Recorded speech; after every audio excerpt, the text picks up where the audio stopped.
It was a quiet afternoon at the elegant Aurelia Hotel, the kind of place where polished marble floors whispered wealth and chandeliers reflected lives untouched by struggle. Yet, amid the hum of expensive conversations and clinking glasses, stood a shy young waitress named Nora Vellon.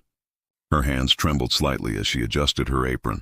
She had been working here for barely 2 weeks, invisible among the refined guests who never looked twice at those who served them.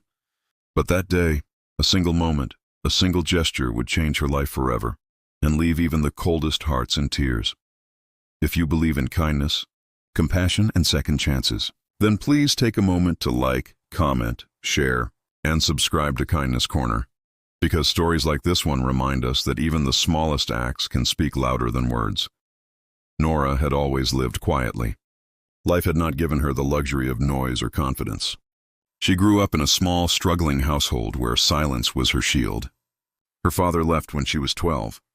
Her mother worked double shifts to keep the lights on, and Nora often spent her evenings practicing sign language, a skill she had learned to connect with her younger brother, Eli, who was born deaf.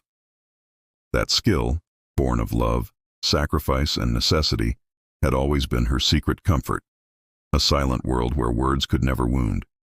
The Aurelia Hotel was the farthest thing from her world. It was where billionaires, diplomats, and polished heirs came to dine beneath golden ceilings. And that afternoon, Nora was assigned to serve at Table 9, a private setting reserved for billionaire Adrian Cole and his mother, Margaret Cole, a woman of grace, dressed in pearls and quiet dignity.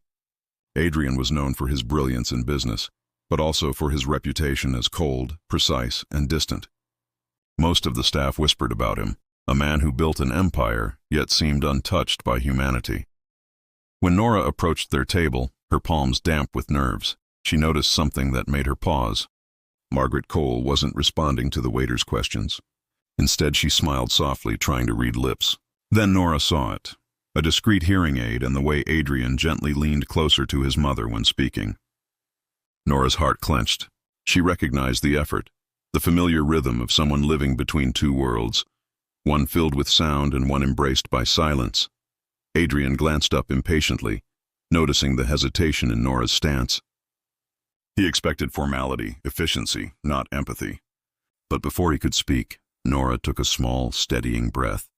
Then, with trembling hands, she began to sign. Her fingers moved gracefully, expressing what her lips could not. "Would you like still or sparkling water?" For a heartbeat, everything around them froze. Margaret's eyes widened in disbelief, her hand flying to her chest as if those silent gestures had reached deeper than any word could. Then tears welled in her eyes, tears of recognition, of gratitude, of joy. She signed back slowly. "You know sign language." Nora nodded, smiling softly, her heart racing. Adrian stared in stunned silence. For years, he had seen the world treat his mother with polite pity or awkward impatience. Waiters avoided her, conversations excluded her, and every dinner outing was a careful balancing act to protect her from embarrassment. But now, across the linen table, his mother was laughing, truly laughing, as her hands moved in perfect rhythm with the strangers. As the lunch went on, something magical unfolded. Nora didn't just serve. She connected. She signed each question, each menu option, and even shared small, light-hearted signs that made Margaret's eyes sparkle like they hadn't in years. Other guests began to notice the billionaire's mother chatting joyfully with the shy waitress, and whispers spread through the dining hall. Adrian didn't care. For once, he wasn't thinking about profits or deadlines. He was watching his mother come alive. But for Nora, it was more than kindness. It was memory. As she signed, she remembered Eli, the little boy who used to tug at her sleeve for attention, who had passed away 2 years earlier after a long illness.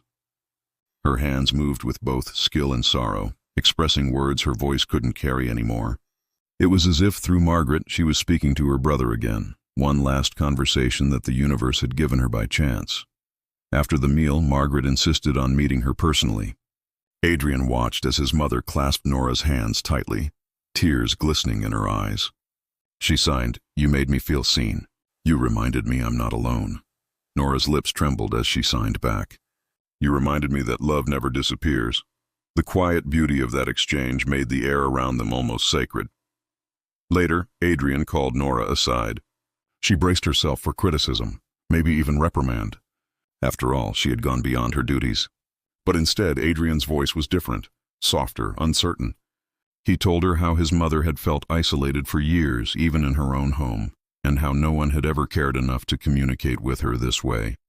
Then, in a rare moment of vulnerability, he confessed that his mother had taught him the importance of empathy, something he had lost somewhere between boardrooms and business wars. Nora's simple act had reminded him what truly mattered.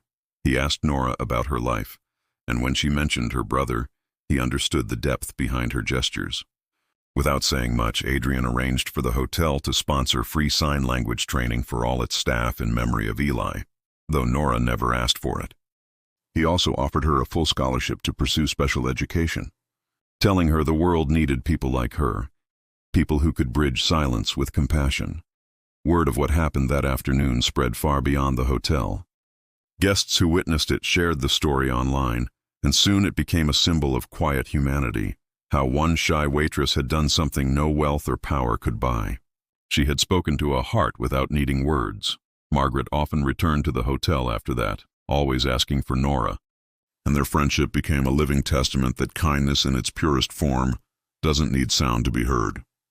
Weeks later, as Nora stood by the window during her break, watching the sun filter through the city skyline, she thought of Eli and whispered a silent thank you. Sometimes the world tested her with loneliness, but moments like this reminded her that love always finds a way to return, often through strangers who need it just as much as you do. If this story touched your heart, please like, share, and subscribe to our channel, because the world needs more stories that remind us how powerful kindness can be, even when it's spoken in silence. Before you go, tell us in the comments, would you have done what Nora did if you were in her place?